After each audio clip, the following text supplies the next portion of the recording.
Now, pancakes generally in a kind of, I guess in the normal world, would be potentially a breakfast food, maybe a sort of a special food for weekends. I tend not to eat pancakes so early in the day. If I'm going to have them, I have them a bit later on in the day. But we're going to make lovely raw pancakes, and we're going to use our good friend, the dappled banana, for making these pancakes. And you know, during the lockdown and everyone was making banana bread to use up their dappled bananas, well, actually pancakes are a really good alternative, and they keep really well. So I'm just going to point the camera down so you can see what we're working with today. And here we have our 3 dappled bananas, and this is, you know, a really nice stage of ripeness. We're going to be using some flour. Now I'm going to use buckwheat flour, and this buckwheat flour has been made out of soaked and dehydrated buckwheat that's then been sort of sprouted and then ground to powder. So if you don't have access to buckwheat, you can use oat flour instead. But this, all I did was to create the soaked and dehydrated buckwheat is I literally soaked it for about 3 or 4 hours and then rinsed it well, and then just put it in a sieve in a warm place and let it continue to sprout for 2 or 3 days. But you don't want it to sprout where the tails are very long. You want it to be, you want the tails to be no longer than the actual seed itself. And then once it gets to that stage, you can pop them in the dehydrator and then dehydrate until they're dry. And then you can store them for ages, and it makes a really good breakfast cereal. But you know, if you don't want to go to that trouble to make sprouted flour, you can use oat, like porridge oats, and grind those down. Or you could buy sprouted oat flakes as well and use those and ground those to a flour. But most important thing is that you have either buckwheat or oat flour. So I've ground it down so it's quite fine. Buckwheat is actually technically a seed, not a wheat, as the name suggests. So it's a pseudo grain. So it's actually really good for you, and as opposed to using sort of a wheat grain or anything like that. So this is gluten-free, this recipe. Not all pancakes are if you're making them cooked. And then we're going to use some flaxseed. So this is golden flaxseed, or the English name for it is linseed. And the linseed I've just ground down to a powder. So we're going to add some vanilla as well for some flavour, and we're going to add our friend, the pinch of salt. So this is one of those recipes that is super easy. You literally chuck it all in a blender.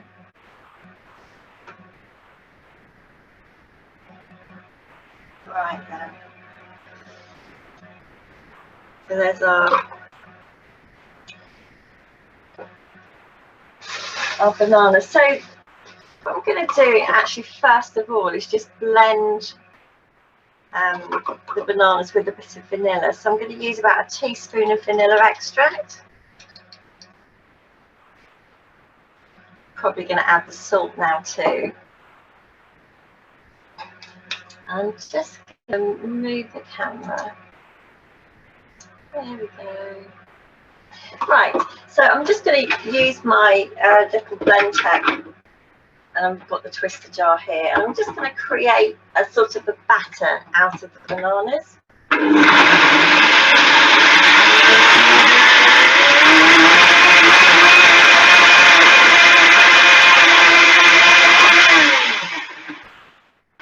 So I've just given those a bit of a blend, and then I'm going to add the flour.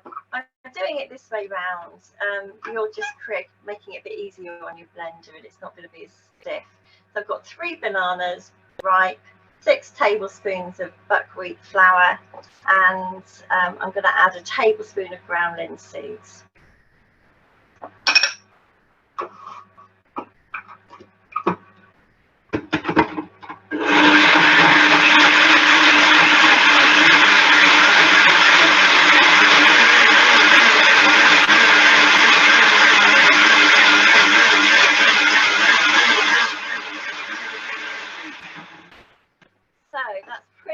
done, apart from the fact they need to be dehydrated. So I'm just going to look at the consistency of the batter. What you're looking for is something that's quite sort of runny and gloopy. So I'm just going to move this camera again so you can see this. There you go. Right, so this is quite sort of runny. And what we need to do now is put it on some Teflex sheets. So over the last few sessions, we've looked at different methods for making food warm or cozy or soft in texture. And what we've got today is the dehydrator, which we haven't used so far. So we used the saucepan to warm our hot chocolate and the soup. We've used the kettle to warm the mugs and the bowls. And we've used the thermos flask to soften the texture of the vegetables.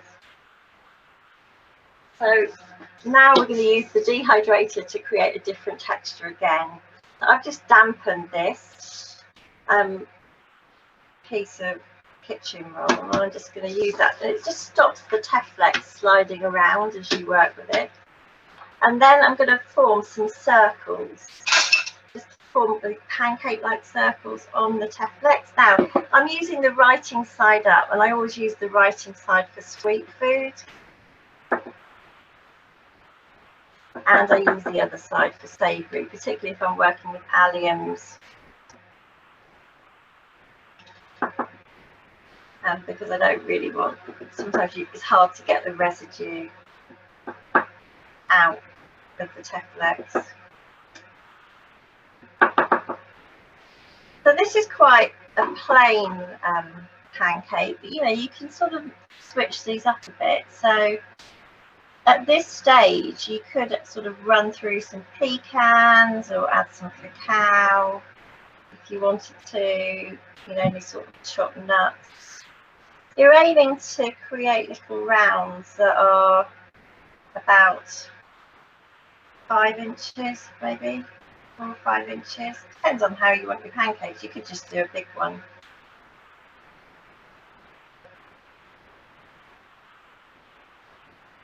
Go. So this mix should be enough for 6 pancakes. So once that's done, don't worry too much about the little peaks, because they'll even out as it dehydrates. Just slide that on. Then that's going to go in the dehydrator, but I'm going to talk to you about that in a second. Somebody. Right, so this is going in the dehydrator, and I'll talk to you about the dehydrator in a second. Okay, so the dehydrator here. And I'm doing the same again with the remaining batter.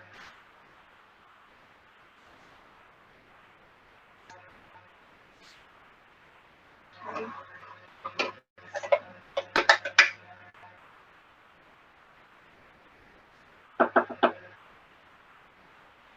Two.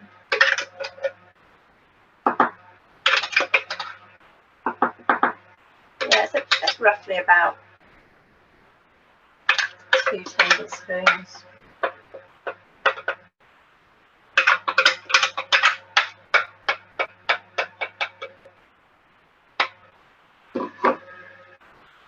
Okay, so another circle. Another circle.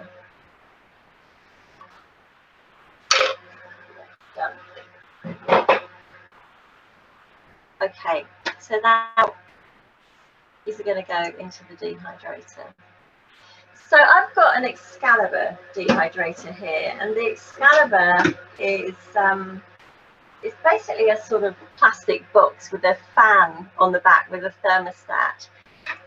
The way that dehydrators work, if you've not come across it before, so it works by evaporating moisture off the food. So it works a little bit like an oven, but it doesn't. It can change the state of the food in terms of its the enzymes, but we never have it on that high, so we generally have it on at 115 or 145. Sometimes I start raw food off at 145 if it's particularly thick. It works a bit like preheating an oven, that you just give it a little boost and then you drop the temperature down after an hour to 115. But most of the time, just 115 all the way through is fine. It depends on the thickness of the food. There's lots of different types of dehydrator that you can get. You can either get them with horizontal airflow or vertical airflow. So this has got horizontal airflow, so the fan's at the back and it's blowing warm air over the food. The other type are the ones with the hole in the middle, and the vertical airflow comes up from the bottom to the top and then comes down again. The disadvantage of those machines with the hole in the middle is they've got a hole in the middle and you have to work with the hole. Also, you can't vary the height of what goes in the dehydrator. So generally there's a set depth of the tray. So if you're working with cookies or kale crisps, everything has to be a sort of set depth. The reason I like the horizontal airflow dehydrators is that you can remove the trays and you can put cake tins in there if you want to do a dehydrated brownie. Some of you did the sweet online course and there was a dehydrated brownie recipe in that. Or you might want to put a gastronome in there to make some reductions or to do a stew or something like that. All of that is possible with raw food, but you really need a piece of kit that's going to match up to your ambitions. Now, if your ambitions are to have a juice or smoothie and the occasional pancake, then go ahead and use a dehydrator that's got the hole in the middle, the vertical airflow. But if you want to get more adventurous and more ambitious with raw food, then have a look at the horizontal airflows, the ones with the removable trays. So I also like them for warming bowls, and I also use it to defrost things from the freezer, like very gently defrosting fruit, and also for keeping sauces warm. I've got a sauce warming at the back there. So depending on your budget, you can go for a really sort of expensive one like the Sedona Tri-Best, which is beautiful. It's got a silent function and you can divide it in half, so you only use half the energy. And with energy costs the way they are, it's probably not a bad idea right now to look at those sort of energy saving features. So I like my Excalibur. I mean, it's not the most beautiful thing in the world, but then this house isn't really design led, so it's okay. And you can always put it in a utility room if you've got one of those. So they go into the dehydrator for 5 hours. Don't be tempted to leave them for a little bit longer because they might go a bit like frisbees. So you want them to be more sort of soft and pliable. And after 5 hours, you should be able to peel them off the Teflex, almost like a fruit leather. I mean, what we've done really is a souped up fruit leather for these pancakes. And then you're going to just gently ease them off. Always pull the Teflex away from the food, not the other way around. And then flip them over so that just the underside dries. So that's what I've done already. And I've got one that I made earlier, which I'm going to show you now.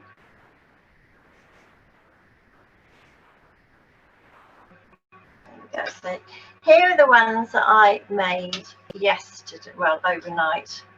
Yes, I did get up at 5 o'clock to to flip them, but that's okay. And these are, so I added a little bit of chocolate to these, and I also just chopped up some walnuts and sort of ground them to a rough powder and just stirred those through at the end. So, what I was saying about how you can just, pimp your pancakes in any way you like, just to create, the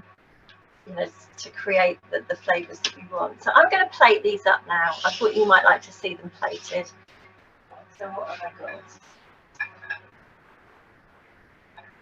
Well, I've got some yogurt, so coconut yogurt that's going to go with that. I've got some flowers because that's just what I do. I've got some water on here.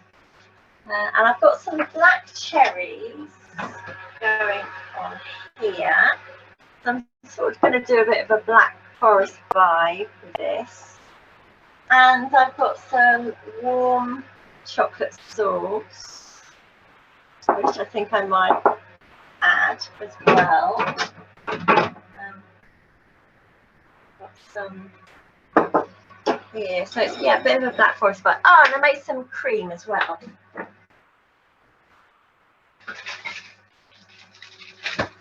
So I've got some vanilla cream. So the recipe for the vanilla cream was 3/4 of a cup of soaked cashews with 5 tablespoons of water, 1.5 tablespoons of maple syrup, 1.5 teaspoons of vanilla, and a pinch of salt.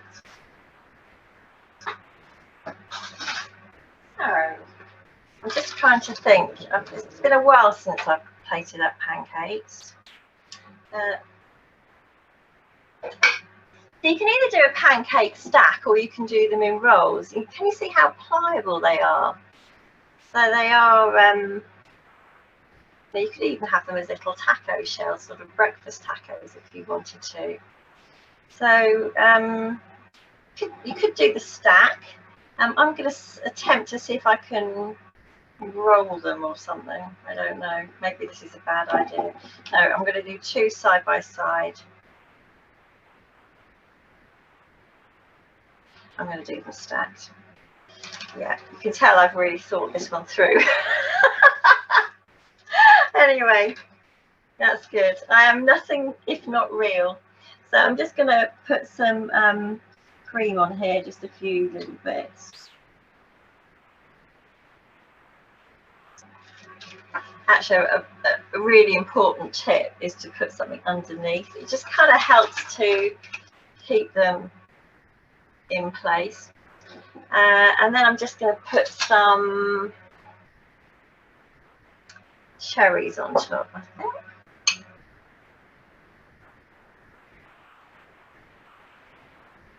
Pile some of those on there. Pancakes. This is a bit of a treat for breakfast, I have to say. I don't normally have something like this early in the day.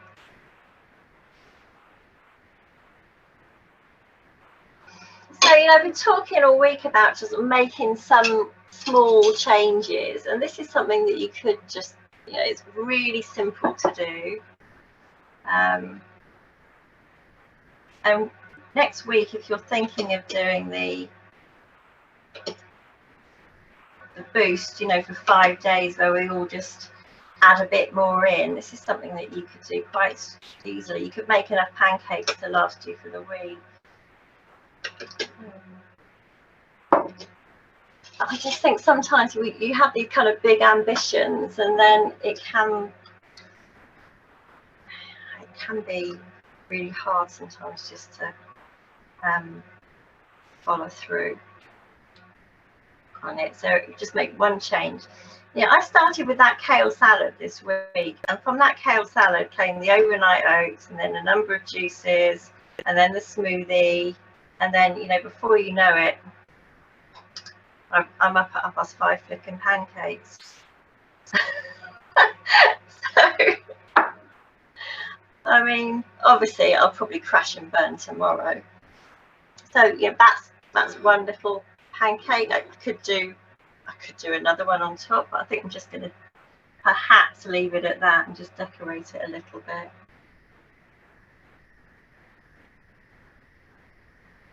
There we are. So that is my, I don't know if you can see very well, but that is my Black Forest pancake with sour cherries, vanilla cream, coconut yogurt, chocolate sauce, and edible flowers.